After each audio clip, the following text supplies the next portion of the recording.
من الشيطان الرجيم.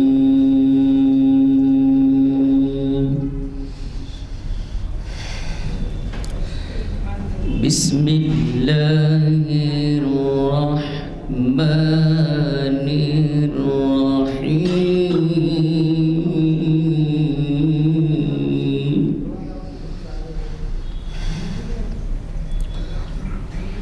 ما كان محمد أبا أحد من رجالكم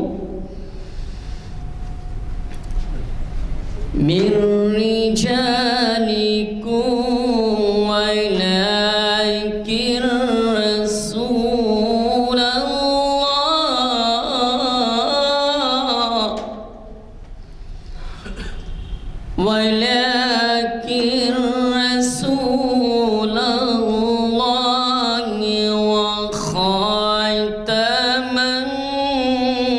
النبيين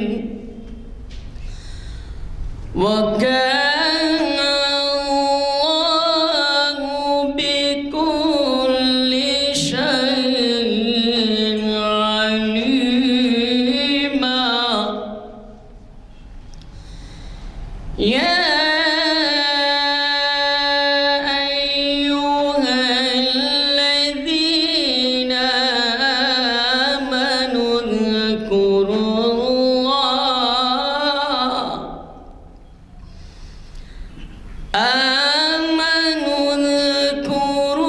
الله ذكرا كثيرا وسبحوه بكرة وأصيلا. صدق الله العظيم.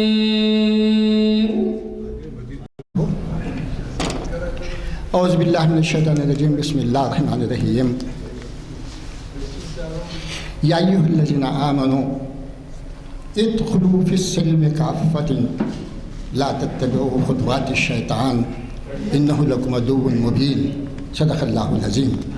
برادران اکرام، اللہ تعالیٰ خاص طور پر مسلمانوں کے لیے جو ایمان لائے ہیں ان کے لیے پیغام دیتے ہیں سورہ بقرہ کی 208ویں آیت کے اندر کہ دیکھو اے مسلمانوں، اسلام کے اندر پورے کے پورے داخل ہو جاؤ اور شیطان کے نقش قدم پر مت چلو، کیونکہ وہ تمہارا ازلی دشمن ہے، تمہارا بہت بڑا دشمن ہے. تو اللہ تعالیٰ اس آیت کے اندر خاص طور پر ہم کو یہ پیغام دیتے ہیں کہ ہماری عبادات، ہماری شرعی زندگی صرف مسجد کے حد تک محدود نہ ہو جائے، بلکہ ہماری زندگی میں ہر قدم، چاہے وہ معاشیت کے بارے میں ہو، سیاست کے بارے میں ہو یا گھریلو معاملات کے بارے میں ہو، ہر ایک کے اندر اسلام کے اوپر، شریعت کے اوپر، اللہ کے احکام کے اوپر عمل کرنا ضروری ہے. یہی نہیں کہ صرف ہم نمازیں پڑھ لیں، روزہ رکھ لیں اور جو ہے دوسرے نیک کام کر لیں، لیکن ہماری جو روزمرہ کی زندگی ہے، اموات کے اوپر، شادی بیاہ کے اوپر جو ہم فضولیات اختیار کرتے ہیں، جو شیطان کا بہکاوا ہے، دوسری قوموں کی اتباع کرتے ہیں، یہ قطعی نہیں ہونی چاہیے. بلکہ اسلام میں جب آئے ہیں تو پورے کے پورے آپ کی عبادت کی زندگی، گھریلو زندگی، معاشرتی زندگی، سیاسی زندگی، سب کے اندر شریعت کا استعمال ہونا چاہیے. وہ سب سے پہلے ہمارے مد نظر ہونی چاہیے. الحمدللہ آج کی محفل کے بارے میں اقبال شناسی کی 1096ویں نشست ہے یہ، اور یہ جامع مسجد عالیہ گن فاؤنڈری کے کانفرنس ہال میں منعقد ہو رہی ہے. آج 16 نومبر ہے اور آج کو مخاطب کرنے والے شہر کے جانی مانی شخصیت پروفیسر مجید بیدار صاحب ہیں اور آپ کا عنوان ہے اقبال، کلام اقبال میں غزلیہ کی خصوصیات۔ میں گزارش کروں گا مجید صاحب سے پہلے ہمارے بزرگ رہنما جناب زین العابدین صاحب سے کہ وہ مخاطب فرمائیں 1-2 منٹ کے لیے۔ بسم اللہ الرحمن الرحیم۔ حاضرین اکرام،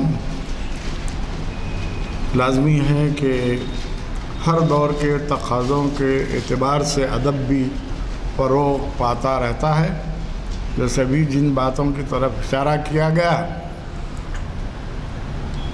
خود اقبال نے کہا تھا قوت فکر و عمل پہلے فنا ہوتی ہے، قوت فکر و عمل پہلے فنا ہوتی ہے، پھر کسی قوم کی شوکت پہ زوال آتا ہے۔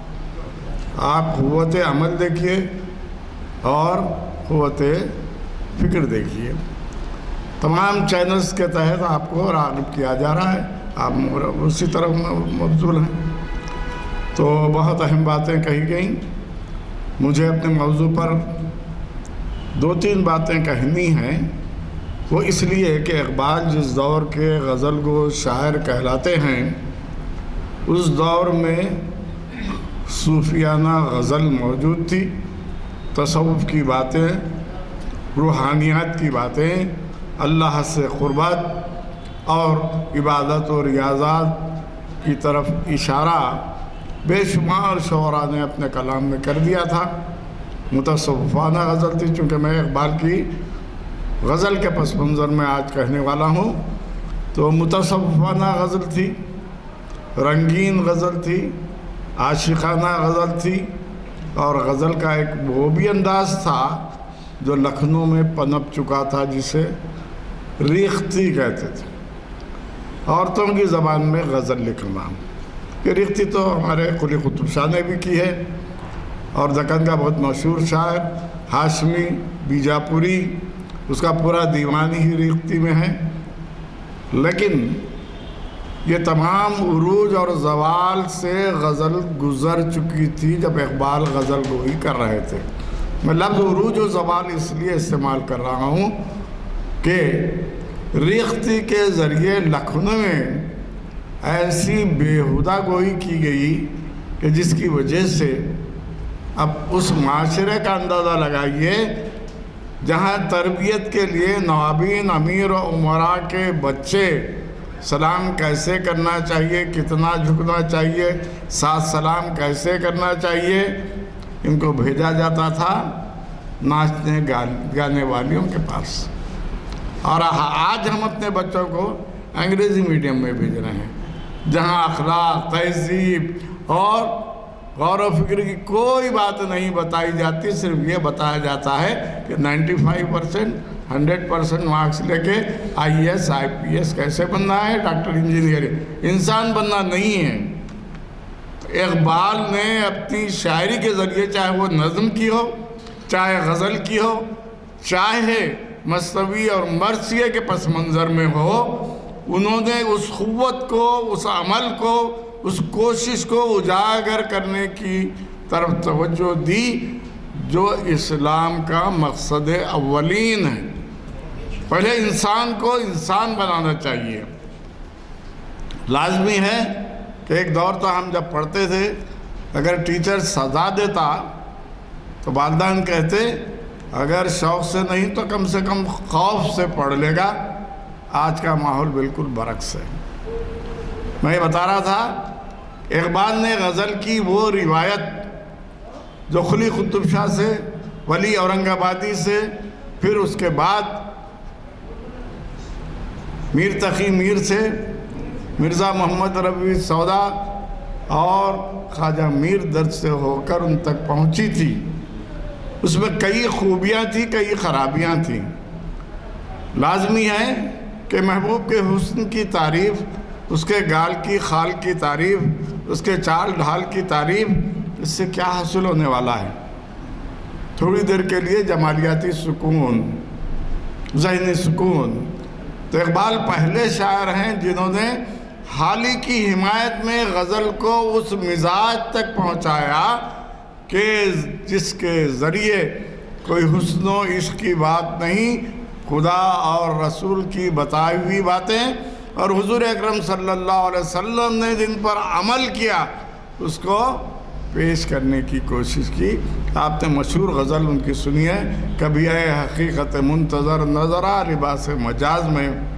تو آپ اس غزل کا اندازہ لگائیے کہ اس میں نہ کافرانہ باتیں ہیں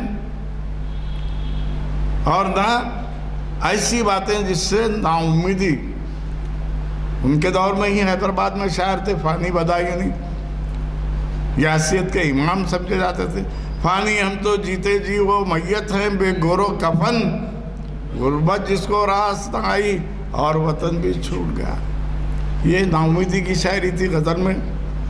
حسرت موہانی اس دور کے ہی غزل کے شاعر تھے، ان کی شاعری میں حسن و عشق کی باتیں تھیں اور ان کی غزل جو آج تک بھی بہت مشہور ہے، تو اس سے بھی آپ اندازہ لگا سکتے ہیں کہ غزل کا وہ مزاج کیا تھا جو حسرت موہانی اپنائے تھے۔ چپکے چپکے رات دن آنسو بہانا یاد ہے، یہ کیفیت ہے، یہ کیفیت ہمہ وقتی نہیں۔ اقبال اپنی غزل کے ذریعے ہمہ وقتی کیفیت کو انسان میں جگانا چاہتے ہیں، اس لیے ان کی غزل میں نہ صرف امید پسندی ہے، نہ صرف انسان کو جگانے کی طاقت ہے، بلکہ اس کے ساتھ ہی انسان کے جذبوں کو پازیٹیو مثبت طریقے سے آگے بڑھانے کی صلاحیت ہے۔ یہ اقبال کی غزل کی خصوصیت ہے۔ جیسے میں نے بتایا علی سکندر جگر مراد آبادی، ان کی غزلوں کی دھوم تھی، طاق تو گزر چکے تھے۔ توازن جو ہم کو اقبال کی غزل میں ملتا ہے لازمی ہے۔ حیدرآباد میں فساد جنگ جلیل موجود تھے، وہ بھی غزل کے شاعر تھے۔ جب تک ملے نہ تھے جدائی کا تھا ملال، اب یہ ملال ہے کہ تمنا نکل گئی جلیل۔ یہ حسن و عشق کی باتیں ہو رہی ہیں۔ اس پس منظر میں علامہ اقبال کی غزل کے اشعار کی طرف جائیے۔ ایسا نہیں ہے کہ اقبال نے روایت سے بغاوت نہیں کی۔ ان کی غزلیات میں پال جبریل میں آپ دیکھیں، ضرب کلیم میں دیکھیں، کچھ ایسے اشعار بھی ہیں جس کو پڑھ کر آپ شیب و جبیں ہو جائیں، حیرت میں پڑ جائیں۔ ان کا ایک شعر ہے، اقبال کی غزل کا شعر ہے، اے حسینہ منہ پھیر لیے کیوں، مطلب نکل جانے کے بعد کون پوچھے گا تجھے تیرا حسن ڈھل جانے کے بعد۔ یہ کیفیت بھی اقبال کی غزل میں موجود ہے۔ کیوں کہ ان کے دور کا جو مزاج تھا اس کو ساتھ لے کر تبدیلی چاہتے تھے۔ وہ تبدیلی کیا تھی جو ہم کو اردو غزل میں دو تین باتیں میں غزل سے متعلق کہہ دوں، کیونکہ عموماً ہوتا یہ ہے کہ ہم لوگ اساتذہ ہیں تو جو صنف یا جو شاعری جو نثر کی کیفیت کو بیان کرتے ہیں اس کی تفصیلات بھی سامنے آ جائیں تو واضح ہو جاتا کہ ہے چیز کیا ہے۔ تو لازمی ہے وزن، بحر، قافیہ اور ردیف، یہ چار چیزیں ہو تو ہی غزل ہوتی ہے۔ اس کا پہلا شعر مطلع، اس کا آخری شعر جس میں شاعر اپنا تخلص استعمال کرتا ہے وہ مقطع۔ اگر پہلے مطلع کے بعد اور ایک مطلع لکھ دے حسن مطلع، دوسرا مصرع دوسرے شعر کے علاوہ تیسرا شعر بھی مطلع ہو ذل مطلع، بلکہ کئی شاعروں نے تو پوری غزل عام طور پر طاق عادات پر لکھی جاتی ہے، 5 7 9 11 13 21 23، اگر اس سے اشعار بڑھ جائیں 2 غزلہ سے غزلہ بھی ہوتی ہے۔ ایک ہی قافیہ ردیف کے ساتھ 2 2 3 3 غزلیں لکھی جاتی ہیں۔ تو یہ غزل کا مزاج ہے۔ غزل میں غزل کے اوزان مقرر ہیں، اس کی بحریں مقرر ہیں اور اس کے لیے قافیہ اور ردیف۔ اور ایک بات یہ بھی ہے مرتب غزل بھی لکھی گئی، غیر مرتب، ایسی غزل جس کی ردیف موجود ہو، مرتب جس میں ردیف نہ ہو، غیر مرتب۔ تو یہ غزل کا ایک مزاج ہے۔ تو غزل کے ایک پس منظر میں اب ہم اقبال کی غزلوں کا جائزہ لیں گے۔ غزل مسلسل ابھی جو میں نے حسرت موہانی کی غزل کے اشعار پڑھے، چپکے چپکے رات دن آنسو بہانا یاد ہے، یہ غزل مسلسل ہے۔ غزل کی کیفیت، اس کا ہر شعر فرد، یعنی ایک شعر کا تعلق دوسرے شعر سے نہ ہو، منفرد ہو۔ اگر منفرد نہ ہو تو غزل مسلسل۔ یہ تمام کیفیتیں اقبال کے سامنے موجود تھیں، اور اقبال سے پہلے غزل کی شاعری کو اردو میں حسن و عشق کے معاملات سے، واردات قلبی سے، یہ تمام چیزیں ہم کو میر تقی میر کے پاس ملیں گی۔ جو دل پہ گزرتی ہے رقم کرتے رہیں گے، فیض احمد فیض کہہ رہے ہیں، جو ترقی پسند شاعر ہیں۔ تو واردات قلبی، معاملات اور مسائل، یہ تین چیزیں ہی اردو غزل کے موضوعات تھے۔ اقبال پہلے شاعر ہیں جنہوں نے حالی سے استفادہ کیا، اور انہوں نے کئی جگہ پر لکھا ہے کہ اردو شاعری میں اگر حالی نہ ہوتے تو اقبال بھی نہ ہوتے۔ اقبال نے اعتراف کیا ہے، کیونکہ حالی پہلے شاعر ہیں جنہوں نے غزل کی شاعری کے موڈ کو، اس کے رویے کو بدلا۔ حسن و عشق کی باتیں تھیں، حالی نے غزل کے ایسے اشعار لکھے جو طویل ان کی مسلسل غزل ہے۔ بڑھاؤ نہ آپس میں ملت زیادہ، مبادا کہ ہو جائے نفرت زیادہ۔ نہ اس میں حسن ہے نہ عشق ہے، کچھ نہیں ہے۔ کرو دوست تو آپ اپنی عزت، اگر چاہتے ہو عزت زیادہ۔ یہ غزل جو حالی کی ہے، اسی طرح حالی نے اس دور کے حالات کو بھی پیش کیا غزل میں۔ اپنے جوتوں سے رہیں سارے نمازی ہوشیار، ایک صاحب چلے آتے ہیں خضر کی صورت۔ یہ حالی کا مزاج ہے غزل میں۔ یہ حالی کا جو مزاج تھا، اس کے توسط سے استفادہ کر کے علامہ اقبال نے اپنی شاعری کو تصوف سے دور رکھا۔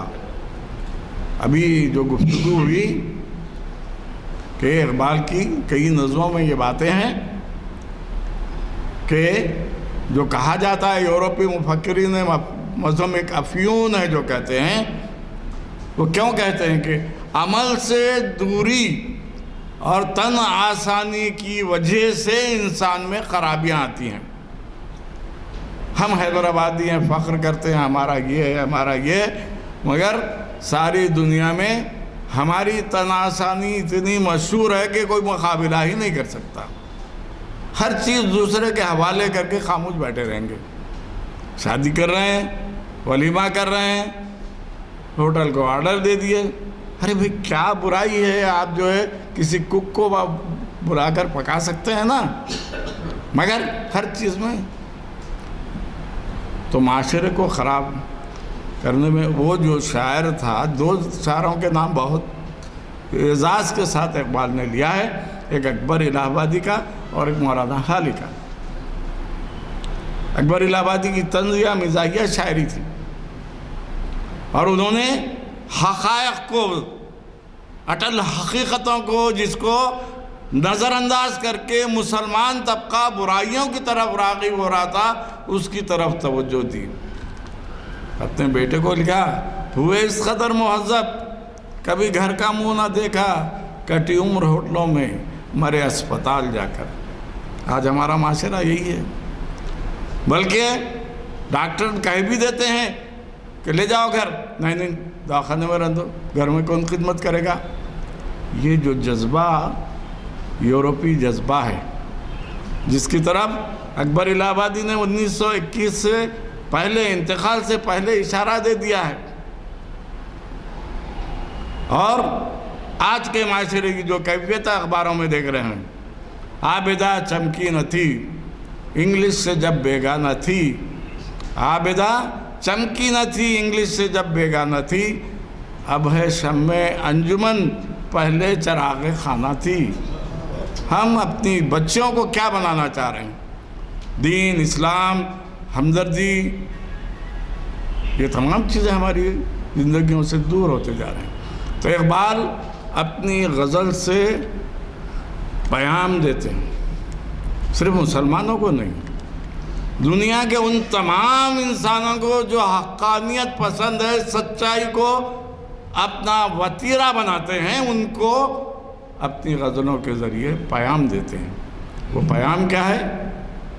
وہ پیام در حقیقت حق گوئی و بے باکی۔ اس کو اقبال نے اپنی نظموں میں بھی کہا، آئین جمع مرداں حق گوئی و بے باکی۔ تو یہ حق گوئی اور بے باکی دو کیفیتیں جو ہے انسان کو عروج تک پہنچاتی ہیں۔ آپ اقبال کی کوئی بھی غزل پڑھ لیجئے، اس میں حق گوئی بھی ہے، جو میں سربا سجدہ جبیں ہوا تو زمین سے آنے لگی صدا، تیرا دل تو ہے ایسا نماز نہ، تجھے کیا ملے گا نماز میں، مسجد تو بنا لی شب بھر میں، ایمان کی حرارت والوں نے، من اپنا پرانا پاپی ہے، برسوں میں نمازی بن نہ سکا۔ یہ نظموں کی بھی شعر کی طرف اشارہ اس لیے کر رہا ہوں، در حقیقت ایک بیداری کا سبق، ایک اونچائی کو تک پہنچانے کا سبق ہم کو علامہ اقبال کی غزلوں میں ملتا ہے۔ کیوں کیا انہوں نے؟ ہم تو کبھی یورپین کنٹریز گئے نہیں، اقبال نے یورپین کنٹریز کا وہاں تعلیم حاصل کی تھی، اور وہاں کے معاشرے میں جو خرابیاں پیدا ہوئی تھیں اس کا مشاہدہ کر چکے تھے۔ یعنی اقبال ہماری طرح مسلمان نہیں تھے آبائی طریقے سے، ان کے باپ دادا تو برہمن تھے۔ ہم آبائی مسلمان ہوتے ہوتے ہر وہ طریقہ جو غیر اسلامی ہے اس کو اختیار کرتے جا رہے ہیں اور سمجھ رہے ہیں وہ داخل اسلام ہے۔ تو اقبال اس چیز کے مخالف تھے۔ کیوں مخالف تھے؟ کہ آپ دیکھیے پورے اقبال کے کلام میں کہیں بھی اخروی زندگی کا ذکر نہیں ملتا۔ وہ کہتے ہیں عمل سے زندگی بنتی ہے، جنت بھی جہنم بھی۔ یہاں دنیا میں انسان کو جنت کمانے کے لیے نہیں، عمل کرنے کے لیے بھیجا گیا۔ آپ نیک عمل کریں گے، آپ خود بخود جنت کے حقدار ہوں گے، آپ برا عمل کریں گے، خود بخود آپ اپنی زندگی کو تباہ کریں گے۔ تو اقبال وہ فلسفہ جو روحانیت کا تھا، جو زندگی کو نظر انداز کر کے جنگلوں میں بیٹھنے کا تھا یا پہاڑوں پر زندگیاں گزارنے کا تھا، حضور نے کبھی، ہاں یہ بات اور ہے کہ آپ کو جو بھی اللہ کی طرف سے نعمتیں عطا ہوئیں، پیغمبر اسلام حضرت محمد صلی اللہ علیہ وسلم، وہ تمام چیزیں آپ کی عبادت اور ریاضت سے۔ تو اقبال اپنی غزل کے ذریعے یہ حقیقت واضح کرتے ہیں کہ انسان کو اپنے وقار کو بلند کرنے کے لیے جد و جہد کرنا ہے۔ اس کے لیے تہذیبی، ثقافتی، ادبی، مذہبی، سماجی، معاشی اور معاشرتی سطح پر اونچا اٹھنے کی ضرورت ہے۔ اب آخر غزل کے ساتھ انہوں نے کیا طریقہ بتایا کہ جس کی وجہ سے یہ مقامات بلند ہوں۔ جو شخص دوسروں پر مہربانی نہیں کرتا وہ ہم میں سے نہیں ہے۔ وہاں یہ نہیں کہے گا مسلمانوں سے، یہاں نہیں کہے گا، حضور کی احکامات کے پس منظر میں ہم دیکھیں تو ہم نیک، صحیح، اچھے آدمی بنیں۔ اقبال کی غزلوں کا یہ بنیادی مقصد ہے۔ آپ مسلمان ہو، ہندو ہو، سکھ ہو، عیسائی ہو، پارسی ہو، اب جو معاشرے میں برائی آئی ہے، کئی اخباروں میں آپ نے دیکھا ہے کہ یورپ میں کوئی زمین پر نیچے گر جائے تو 10 لوگ اٹھانے پہنچ جاتے ہیں، اور ہندوستان میں کوئی نیچے گر جائے ویڈیوگرافی کرنے ٹھہرے ہوئے رہتے ہیں۔ یہ ہمارے اخلاق کی گری ہوئی حالت ہے۔ اقبال نے اپنی نظم میں کہا تھا کہ میرے عرب کو آئی ٹھنڈی ہوا جہاں سے، میرا وطن وہی ہے، میرا وطن یہ وہی ہے۔ اس وطن کی حالت بتا رہا ہوں۔ کوئی ڈوب رہا ہے تو اس کو بچانے کے بجائے ویڈیوگرافی میں لگے ہوئے ہیں۔ یہ جو بے حسی پیدا ہو رہی ہے، انسان کو انسان نہیں، اس کو ذات، فرقے، مذہب، طبقوں میں بانٹنے کی جو صلاحیت پیدا ہوتی جا رہی ہے، وہ سید ہے، اس کی بڑی عزت، وہ شیخ ہے، اس کی کم عزت۔ یہ جو تفرقے ہم بنا رہے ہیں، وہ مولانا ہے، وہ مولوی ہے، اس قسم کی تفریق کو اقبال پسند نہیں کرتے، اور غزل کے توسط سے انہوں نے یہ بیداری کا درس دیا۔ لازمی ہے کہ جیسے میں نے بتایا، غزل مسلسل بھی ہوتی، مرتب غزل بھی ہوتی، غیر مرتب غزل بھی ہوتی ہے، رنگین غزل بھی ہوتی، مسائلی غزل بھی ہوتی۔ ترقی پسند شاعروں نے تمام مسائلی غزلیات کا ایک بہت بڑا دفتر چھوڑ دیا، اور وہ غزل بھی ہوتی ہے جس میں اشارے اور کنایے ہوتے ہیں۔ ترقی پسند غزل کا مشہور شاعر فیض احمد فیض، وہ بات جس کا فسانے میں کوئی ذکر نہ تھا، وہ بات ان کو بہت ناگوار گزری ہے۔ فیض اشارے اور کنایے میں بات کرنا۔ اقبال کے پاس بھی ان کی غزل کو سمجھنے کے لیے، ان کے اشارے اور کنایے کو سمجھنے کی، غزل کچھ نہیں ہے، صرف اور صرف اشارے اور کنایے کی بات ہے۔ کیوں کہ لازمی ہے قافیہ اور ردیف۔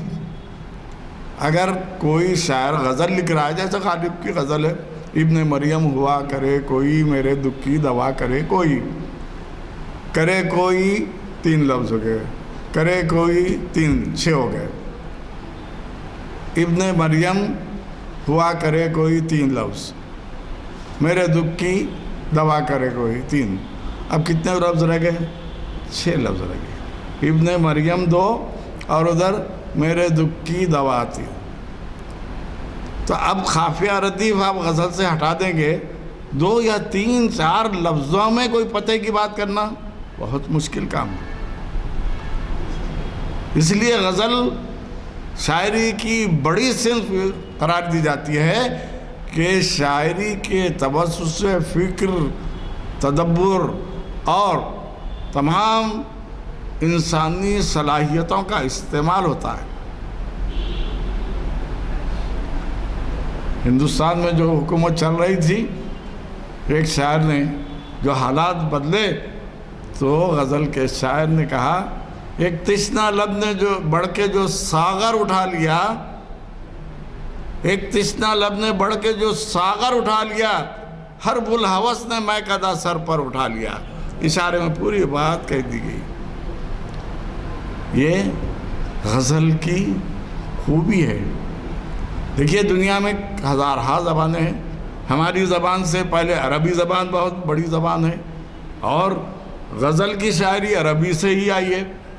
فارسی زبان بہت بڑی، کیا دنیا میں کسی علاقے میں فارسی کے مشاعرے ہوتے ہیں؟ عربی کے مشاعرے ہوتے ہیں؟ نہیں ہوتے۔ اور مشاعرے میں غزل ہی پاپولر ہوتی ہے، نظم پڑھے تو کوئی پسند نہیں کرتا۔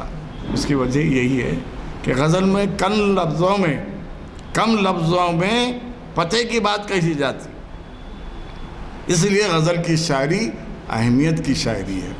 علامہ اقبال نے اس سے بھرپور فائدہ اٹھایا، اور اقبال نے جو بھی غزل کی شاعری کی اس کے توسط سے وہ کیفیات جو ہماری غزل میں مولانا حالی نے اور دوسرے مشہور طنز و مزاح کے شاعر جس کا نام میں لیا اکبر الہ آبادی، ان دونوں سے استفادہ کر کے اپنی راہ ہموار کی، اور یہ بات بتا دی کہ در حقیقت اپنے وقار کو بلند کرنا، ایک جوش ملیح آبادی کے شعر پر اس مفہوم کو ختم کروں گا، وقت کم ہے، آنے میں دیری ہوئی۔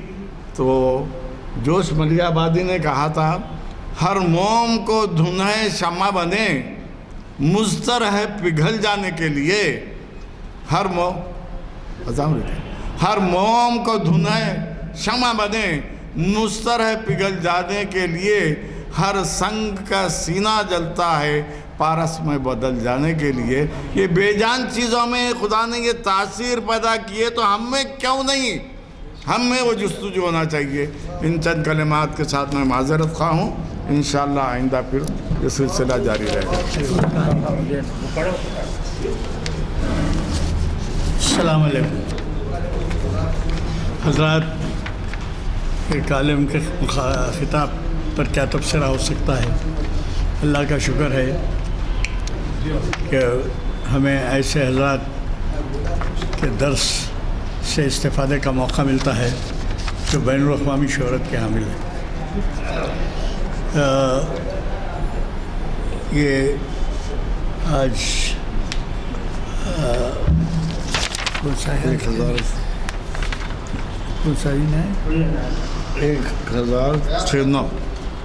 بتائیے، 1096 یہاں سے پڑھنا ہے۔ ہاں، تو حافظ کل واز ہے جمعہ کے دن حافظ محمد فائز الدین صاحب کا، جو قبل از خطبہ ہوتا ہے جمعہ 18 نومبر، اور پھر 19 نومبر کو اندلس اسپین کو کہتے ہیں، اسپین میں مسلمانوں کا عروج و زوال۔ جناب ایاز شیخ صاحب تاریخ اسلام کی 980ویں نشست کانفرنس ہال میں مخاطب فرمائیں گے 19 نومبر، اور 20 نومبر کو درس قرآن مجید ترجمہ و تفسیر حافظ محمد تنویر عالم۔ اسی طریقے سے 21 نومبر کو غوث پاک کے بارے میں حضرت شیخ عبدالقادر جیلانی اور ان کی تعلیمات۔ جناب محمد عنایت اللہ شریف ثانی شریعت انفارمیشن سروس کی 875ویں نشست کو مخاطب کریں گے، اور جناب 23 تاریخ کو یعنی نومبر کی 23 چہارشنبے کا دن ہے، بعد اثر بہت ہی اہم عنوان ہے، ضرور شرکت فرمائیے۔ مقرر بھی بہت ہی بڑے اونچے پیمانے کے ہیں، علامہ اقبال اور مولانا آزاد کا تقابلی مطالعہ۔ یہ جناب محمد ضیاء الدین نیر صاحب جو آج کل تعمیر ملت کے صدر بھی ہیں، کانفرنس ہال میں محفل اقبال شناسی کی 1097ویں نشست مخاطب کریں گے۔ مجھے قوی توقع ہے کہ آپ حضرات نہ صرف خود شرکت فرمائیں گے ان پروگراموں میں، بلکہ ذرا جس طرف ہمیشہ میں توجہ دلاتا ہوں اس کا بھی خیال کریں، ذرا نوجوانوں کو راغب کریں کہ نوجوان ذرا اس سے استفادہ کریں، تو آپ کے ہمارے لیے ایک بہت اہم قدم ہوگا۔ جب تک کہ آپ نے توجہ نہ دلائیں، کھیل کود کا وقت ہوتا ہے، اس واسطے آج کل تو صبح کے صباحی مدارس ہیں، دوپہر سے ہی فرصت ہو جاتی ہے، لہذا گزارش ہے کہ کم از کم ایک نوجوان کو ساتھ لیتے آئیں تو یہ خالی کچھ جو پیچھے خالی ہیں وہ بھری ہوئی نظر آئیں گی۔ جزاک اللہ، میں دعا کی گزارش کرتا ہوں۔ اللهم صل على سيدنا مولانا محمد وعلى آل محمد وبارك وسلم۔ ربنا آتنا في الدنيا حسنة وفي الآخرة حسنة وقنا عذاب النار۔ اللهم احفظنا من كل بلاء الدنيا وعذاب الآخرة۔ اللهم إنك عفو وتحب العفو فاعف عنا يا كريم۔ رب اجعلني مقيم الصلاة ومن ذريتي ربنا وتقبل دعاء۔ ربنا اغفر لي ولوالدي وللمؤمنين يوم يقوم الحساب۔ سبحان ربك رب العزة عما يصفون وسلام على المرسلين والحمد لله رب العالمين۔ جزاک اللہ۔